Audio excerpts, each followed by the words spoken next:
Hey there everyone, we're going to be taking on the Necromancer Lord today. We'll be getting the Fortifying Garlic, which are pretty darn good, and obviously the Necromancer's Collar with a bunch of cash and crest. So let's get to this. We are going to be actually featuring the Bounty Hunter since he'll be the next character review.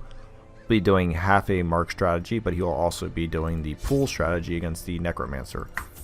I hope that works out in my benefit. Sometimes it gets a little dicey, but I'm hoping it works. I believe that's all I need. I'll shut up so you can listen to this. I brought my colleagues back with much of their intellect intact. A remarkable triumph for even the most experienced necromancer. Freed from the trappings of their humanity, they plied their terrible trade anew. The dead reviving the dead, on and on down the years. Forever. Alrighty. A devil walks these halls. This sucks. I believe it should be right here. It's gonna be a lot of walking. I'm hoping there's not an extreme amount of fights. There's gonna obviously be a decent amount since we already have two. We also have to walk in an exact straight line, which is a shame, because that means we're not going to be able to dodge fights, and since we can't dodge fights, that's going to naturally put us a little delayed on how fast we can do this. Now, I got to go first, so I pulled the Bone Royalty because he has to do Knife in the Dark, and Knife in the Dark is obviously one of the weaker abilities of the Bone Royalty, so if I get a chance to do so, I do. I like to mitigate how much stress damage I take, since the only good stress healer really is probably the Crusader. And since I'm in the ruins here, I definitely want to take care of business. And wow, I shouldn't have gotten greedy.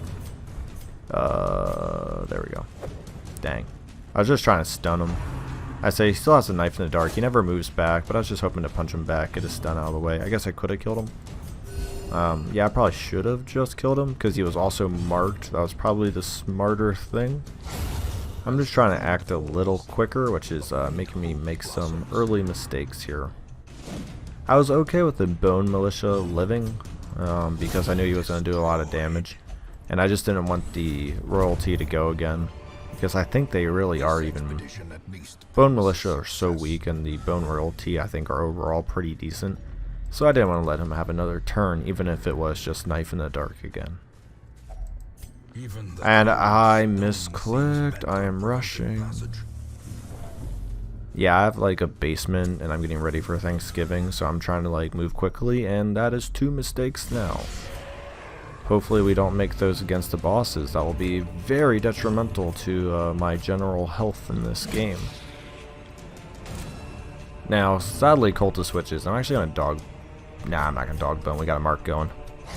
And should bleed. There we go. Yeah, Cultist switches are annoying. I believe they have their full array abilities at any position. Therefore, you really just want to get rid of them as fast as you can. The Gargoyle's just going to have to live for probably another 2 turns. There's really no way to take care of them, because I really want to take care of the other Cultist champions. I'll have to see. I could probably pull him. He's got a really weak pull resistance. But right now I'm getting critically struck by these guys. So that's a no-go right there. Hopefully that's not a stun. Okay. That wasn't a critical either. That's not for the whole time. Collect bounty, gets extra damage, and it's on the lower end. I do want to start using Inspiring Cry here. Maybe on the Vestal. I'm not entirely sure yet. We also want to stump the Gargoyle. There's a lot we want to do. The reason why I didn't do it on the Cultist champion was honestly I thought I could maybe beat him with the Houndmaster here. Obviously I couldn't, and nor would it have been enough damage. So boo about that. There we go. Nice amount of damage. I am going to bandage him. That's a lot of damage. And I'm also going to do Cry Havoc. Just try to... There we go. 20 stress removal. I'm going to give him a main heal. Ooh, nice crit. Helping me make up for my terrible decisions earlier. And now we're just going to finish him. Or try to. It was, what, an 86, I think it said? That's a shame. There we go. That's good. We actually reduced that stress we got down just a little bit, so that's pretty nice. Hopefully a critical scout. There we go. Another 2 fights. I don't want to do this yet. I do want to save my medicinal herbs. I don't want to use all of them just in case I need them for something bigger. I'm only... Oh, this isn't even a fight. I was probably going to like kick my butt though. Probably going to like a critical and a disease on me. Come on. Come on. There we go. I could have healed the bounty hunter, but honestly I was afraid of that one maggot going and actually ruining my day. So I decided to take the high road there. 19 to 8, 14, okay. Yeah, okay, that's good, that's good. Oof. Looking at the map, almost walked into a trap there. I've been guilty of that a couple of times. Fixated on my map so much, I'm looking at the map on the trap. I'm looking at the trap on the map, and then I walk right into it. Now this sucks, even though we got a surprise. Man, yeah, this is... I'm gonna... yeah, it's just a tough option. I'm actually gonna dog bone for this. I wanted to save them, but I think... Yeah. I don't know. Should I dog bone? How much damage? It's what, 50%? I think I'd have to get a critical with the dog bone anyways. Well, maybe I should have. Yeah, I guess I should have, huh? There we go. We at least got rid of one main stress damage dealer. And it is on the Crusader, which is okay because he has campfire skills that will be able to reduce that by, I think, like 25. So that's not terrible. We just need to make sure she dies next round. She'll get to go first most. Oh, she doesn't. Excellent. I can probably just kill her with this pool. Yeah, there we go. And now he has the Stumbling Scratch, which is probably going to miss. Okay, it's 5 damage. It doesn't bleed or anything. I'm going to increase the torch. I don't want to get critically struck here. Yeah, we just got to kill the Cultist Champion now, because for the most part, the shield wall doesn't do a lot. And I am going to stun him, because I don't want him guarding and gaining protection, and also saving the champion from possible future harm. I also don't want to pull the Cultist Champion, so I didn't, because he'll have to Stumbling Scratch again, which should be a little, did I say, a little bit lower in accuracy. There we go. And then this guy, I think, can just mop him right up. So we did that part fairly well. We kited this party pretty well. The surprise always helps. We have a couple of things to help scouting, which will naturally help your chance to surprise. So that's the power of scouting. You can never really underestimate it at any points in the game, even in the Crimson Court, if you've watched my other videos. If you can ever scout, just always do it. And this is going to be a little bit of a long part here, because I'm not going to quite kill him off right away. I am just going to kind of chip him down a little bit, but then also get my guy down to right about there. Yeah, now we can kill him. And in my review, I do mention about the good versatility rows of the Bounty Hunter, which you see right here. He can even attack in the 3rd position. Wow, a crit kill and a crit heal would have been like 12 stress heal. That's really good luck right there. It's just him now, and I can use... Yeah, that worked out perfect. That is actually silly how well that worked out. I don't really need bus, so I'm going to take money. And boom, done. Nice. Okay. Let's keep moving. So I may have misclicked on the shovel, but I have been given a couple of good RNG spouts right there that really have helped correct that error of mine. I'm not going to campfire until I get right to there probably. And the reason why I'm not doing that is because you really never know how many like stupid pointless fights. Yeah, I'll do it. How many stupid fights they're going to jam. And I'll do this one into 4 hallways, so if I do it like really preemptively, I could possibly get screwed over, and I don't want to do that. 4 maggots, interesting. I also didn't reshuffle my party. Not that that's an issue. This party actually has decent If I was to put Holy Lance on the Crusader, this party is actually decent within the first 3 positions, so I don't feel too bad about not unshuffling my party. And as you can see right there, we got some good AoE versatility. There we go. Some nice little rhymes. You know, same verse. We're just gonna pull him forward, and the good news is he'll go right in front here. There you go. Now he has the Knife in the Dark. We've pretty much neutralized Bone Royalty, which is really good because they do a lot of stress damage, and they're also fairly quick. Therefore, we really don't want to let them alive too long. And the reason why I was hitting the archer and not him just was because I was probably 1 HP. Yes. Well, I was assuming the Crusader could probably one-shot, and I wanted to start chipping the Arbalist. Obviously, that was incorrect. I should not have assumed that. But here we are. I can Hound's Harry, though, taking care of them. And what I think I might do is try to stun this guy. Okay. Yes, I do that. Rough days here. Wow, these crits have been beyond fortunate. I'm not sure what I did to get so lucky, but it's really nice. That's not the worst. We're just gonna try to... Gosh, man, what is up? I think I'll put on like a crit mod or something. This has been nice. That or it's gonna be a terrible Necromancer run. I know he was stunned, but I just kind of wanted him like gone so I can really just focus on this big Bone General. I can try for 3 stuns and heal my people. So at this point, you're just going to see me doing a lot of extra stuns just to try to get him down, essentially. Well, I'll probably just flat out kill him now. Heal. Yeah, we'll just go for the kill shot. There we go. Good stuff. Good stuff.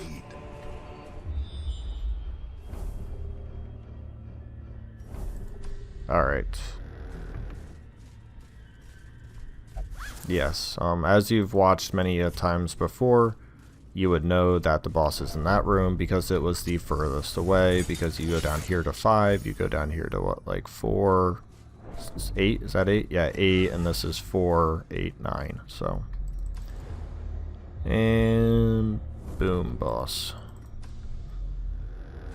Actually, since I've scouted, I can actually campfire now. Because I know what fights are coming up. I have plenty of food. What we want to do is that. We want to get chance to surprise. Can we surprise? I don't know. I'll have to see. Accuracy, we definitely want him to hit. It's either like 10% stress reduction or we get surprise. We'll try it. I can't remember. I think some bosses you can surprise. No, that's the Brigand Pounder, right? I think the Brigand Pounder. I'll tell you what, actually. I'm going to try to go all in on this mark strategy. Because once we get him marked with the bounty... This is my 3rd maggot fight. What is up with Darkest Dungeon today? That is weird. Yeah, that's just weird. I don't know how I feel about that. The reason why I'm softening them up in the front and the back here is when we get to that. Interesting. I didn't expect the Crusader to outbeat the Houndmaster in speed. So what I was going to do is Hound's Harry and then follows up with a Zealous Accusation, which would have probably ended this fight. But now we got to fight 1 Grave Nibble. Good dodge, but I tell you what, man. You can't underestimate a maggot. It can ruin your day. Very quickly and very easily. Get a lot of stress, get a disease, suddenly you're in a weird spot where you thought it was a shoo-in fight. Next thing you know, you have to spend thousands of dollars correcting your character. So do not underestimate them. Very weak. I think their accuracy is like 80 to 90, but man, when they hit, they hit. Don't really remember much. I'm just gonna pop it. I don't really care. I guess I could have eaten on him, but I'm pretty much capped out. 6 feet under. That's why I considered taking a camp skill that would reduce incoming stress. He's not quite in that row yet, so I actually can't mark him. I guess I could have put on the actual mark ability, but that's fine. We'll make do with what we have. And actually I want to stun the shield wall here, just so he doesn't do anything stupid and ruin the good stuff we have going on here. So that's pretty good. First turn we got through. Dang, he gets to go again. And the reason why I'm not upset, but I'm kind of disappointed is because I definitely wanted him to go first, so he could move back a row like he's gonna do now, so I could do all my jazz to him. But it'll be okay. I mean, the Necromancer is an easy fight. It's just I wanted to do like the perfect setup, and here another crit heal. That is insane. I mean, I'll pretend like I actually influence those decisions, but I don't. Here we go. Now we get to do it. Now we get to potentially see buco damage. It doesn't matter. I use it for the mark. Ooh, 38 on a non-critical. Heck yes. Yeah, whatever. 6 feet under. And he can seriously sit in the back. I am... Oh, but I can't use Zealous Accusation because they're both stealth. That actually sucks. Shoot. I just went for the stun again. Foul Ward. Yeah, that's why. It was a really low % chance, but I figured, whatever. Gotta give it a try. Now, I see he won't be visible again. I don't need to do that, but I might as well, so the Crusader can try to, yeah, so he can try to get a chance and just end this, if this doesn't crit here. Dogbone? Dogbone. And, ooh, ooh. Oh, you going down, boy. So for some reason, that was his favorite ability. I don't know if that really bothers me too much. Oh, he moved backwards again. So usually both people he summons aren't invisible. It's kind of weird. I didn't like it. He's got like actually a pretty wide range of people he can summon. I believe it's 3 to 4, or is it just 2 to 3 at max level? I can't remember. Because depending on what, yeah, just kill shot. Depending on which part of the game you're at, like apprentice level and stuff, he actually will obviously summon different people. But I can't remember how many is the total array. That's pretty mediocre loot right there. Alright. That was a good run. I'm only doing one boss today. I do have other bosses available, but I am working on my basement, and Thanksgiving's coming up, so I am just very busy. But I definitely want to get a video out there. Yeah, it's the last Necromancer. Normal trinkets cost 50%. Let's see what like really bad trinkets are in there, because I've never upgraded this yet. Beast Slayer and 10 accuracy. Wow, so good. What is done? Oh, he got tetanus. What was the other disease? I thought I got another disease. Or was it a... Oh, I must have horribly misread that. Happens. Alright, thank you for watching. I'm going to show my town just a little bit at the end here to show you what I've done, because I've played a lot. Not on screen, and I probably should have done that first. Whoops. A man in a robe, there we go. claiming communion with Too late now, though. So, I have the full array of that now. I believe the guild has been there for a while. So those two are pretty much the most important ones. The sanitarium, I think I finally capped it. Yes, I capped the sanitarium. Bar is like 3/4 done. Yeah, I say 3/4. These two are pretty far. Actually, no, did I finish that? No, one more. Because I bought a bunch of camp skills, and then this one's pretty close, as you just saw. So that's the town, and no, I haven't bought any districts. I'm trying not to, because I want to do most of this without further assistance. So like I could buy the performance hall, which is like pretty good. That +2 speed is actually incredibly useful, but I'm not going to do it. So yeah, good times. I'm getting a lot of trinkets now, which is nice. It allows me a little bit of variety, and also that buffer cushion on skills and selling stuff. And then if we go down here, as you saw, a bunch of resolve 6s. These are my 5s and 4s I just need to get up. So that's not too bad. And then we will be doing the Viscount here later. I'll look up a map and all that later. It'll probably be over the weekend. This week I will probably visit the Beguiling Siren next. Thank you for watching. Like and subscribe below.